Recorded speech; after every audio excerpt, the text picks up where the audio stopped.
Good morning everyone, this Iftikhar Hussain Ansari. हम पढ़ रहे थे वर्टिबल कॉलम। वर्टिबल कॉलम में हमने लास्ट वीडियो में इंटरवर्टिबल डिस्क के बारे में पढ़ा था और उसके फंक्शंस के बारे में उसके फंक्शंस तक हमने पढ़ा था।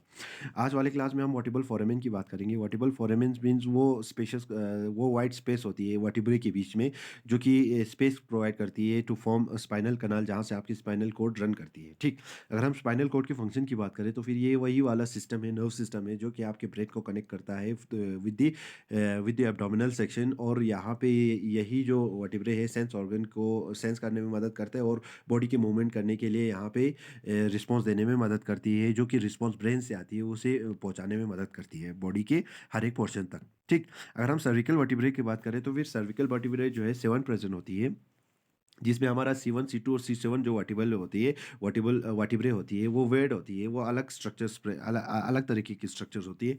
लेकिन जो हमारा C3 और C6 है, सिमिलर वर्टिब्रे होते हैं, जो डिफरेंट वर्टिब्रे हैं, जो हमारे थोरेसिक वर्टिब्रे, लंबर वर्टिब्रे उसी की तरह ही दिखते हैं। अगर हम इसके बेसल पोर्शन की बात करें या बॉडी पोर्शन की बात करें, तो फिर वो छोटे होते हैं और शॉर्ट होते हैं।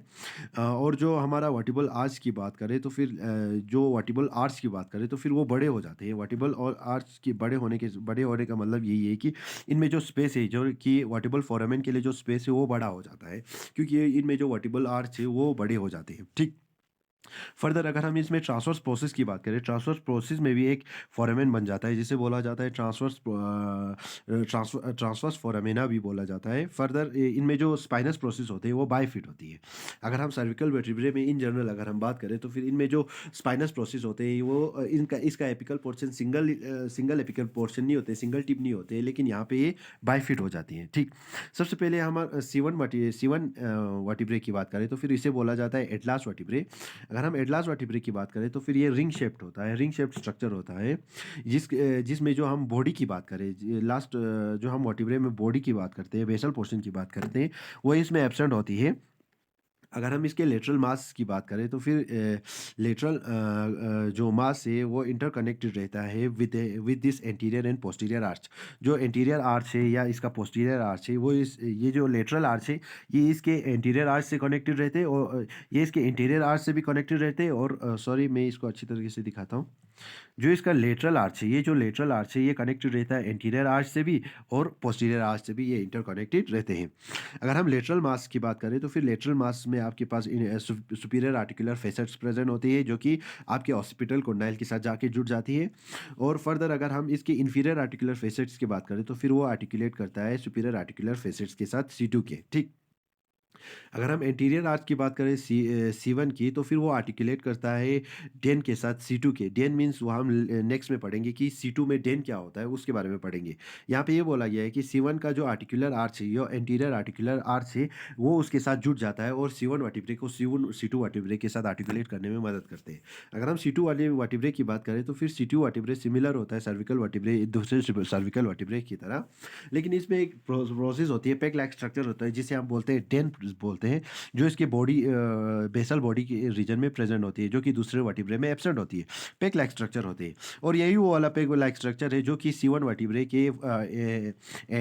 वर्टिब्रे के साथ आर्टिकुलेट करने में मदद करता है। यानी कि एंटीरियर आर्च, जहाँ पे हमने बोला था कि जो एंटीरियर आर्च है, उसके एंटीरियर आर्च के साथ, C1 वर्टिब्रे के एंटीरियर आर्च के साथ आर्टिकुलेट करने में ये वाला पेग जो है, जिसको हम डेंस भी बोलते हैं, ये मदद करता है।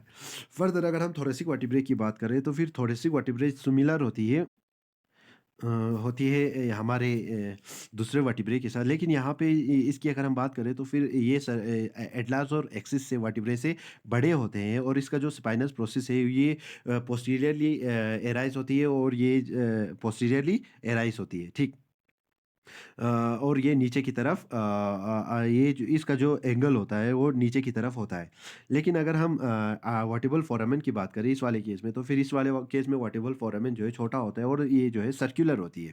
अगर हम ट्रांसवर्स प्रोसेस की बात करें तो फिर ट्रांसवर्स प्रोसेस जो है ये भी पोस्टीरियरली एराइज होती है, और ये लेटरली जाके प्रोजेक्ट करती है, ये जो इसका ट्रांसवर्स प्रोसेस है। फर्दर अगर हम इसमें फेसेट्स की बात करें तो फिर इसमें 3 पेयर ऑफ फेसेट्स प्रेजेंट होते हैं, जहाँ पे आपके रिब्स के अटैचमेंट साइड्स बोले जाते हैं, जिन्हें 2 पेयर ऑफ यहाँ में डेमी फैसेट प्रेजेंट होती है बॉडी पे और एक पेयर ऑफ फैसेट प्रेजेंट होता है इसके ट्रांसवर्स प्रोसेस पे।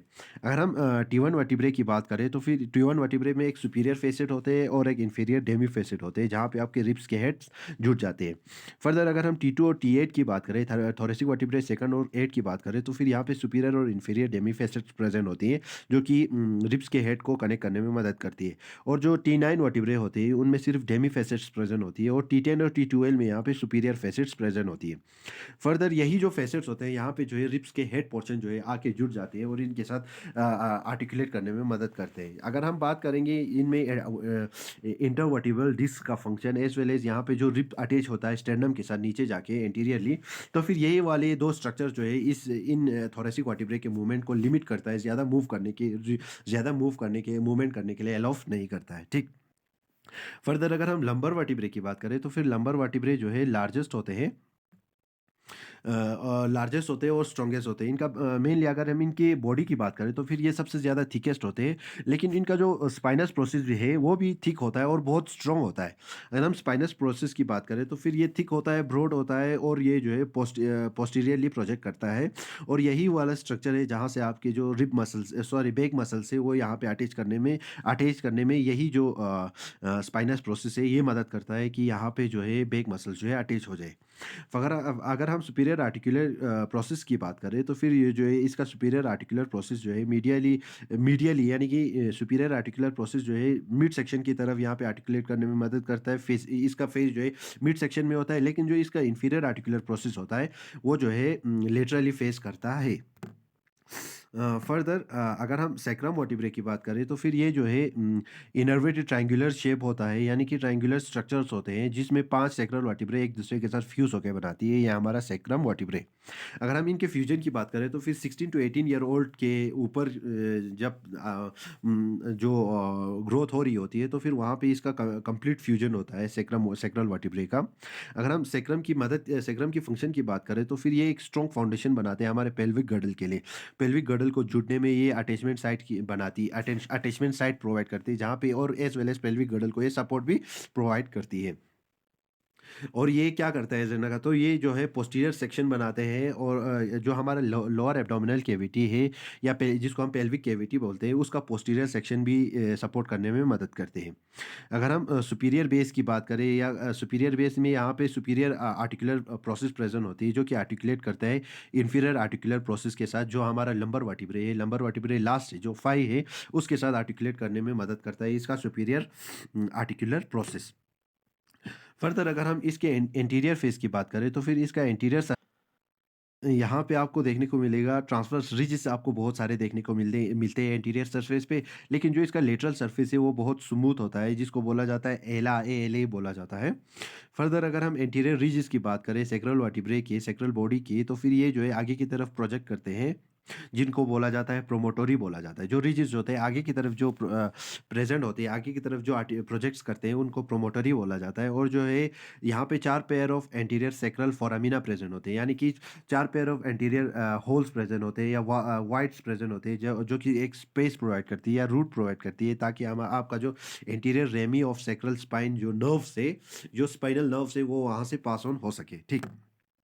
फर्दर अगर हम इसके पोस्टीरियर सेक्शन की अगर हम बात करें तो फिर पोस्टीरियर सेक्शन में आपको देखने को मिलता है पोस्टीरियर सेक्रल फोरामिना प्रेजेंट होती है, यानी कि यही जो फोरामिना है जो पोस्टीरियर सेक्शन में जाके ओपन हो जाती है। एंटीरियर सेक्शन से और ओरिजिन होते हैं और पोस्टीरियर सेक्शन में जाके यहाँ पे 4 पेयर ऑफ फोरामिना ओपन होती है। अगर हम सेक्रल कैनाल की बात करें तो फिर ये लंबर वर्टिब्रे 5 के साथ कंटिन्यूस में होती है और यहाँ पे कॉक्सिगियल स्पाइनल तक यहाँ पे जाके ये टर्मिनेट करती है। ठीक। अगर हम सैक्रल वर्टिब्रे के लास्ट तक देखेंगे तो फिर लास्ट में जो ये ओपनिंग होती है तो फिर उसके बोला जाता है जो इसका स्पाइनल कनाल की अगर हम बात करें तो फिर उसे लास्ट ओपनिंग को बोला जाता है सैक्रल हैटस बोला जाती है, हैटिस बोला जाता है।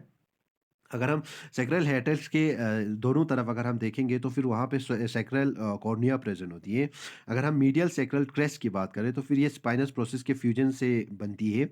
फर्दर जो सैक्रल लेटरल सैक्रल क्रेस्ट होती है वो जो है ट्रांसवर्स प्रोसेस के फ्यूजन से एक दूसरे के साथ फ्यूजन से ट्रांसवर्स जो लेटरल सैक्रल क्रेस्ट जो है वो यहाँ पे बनती है। ठीक।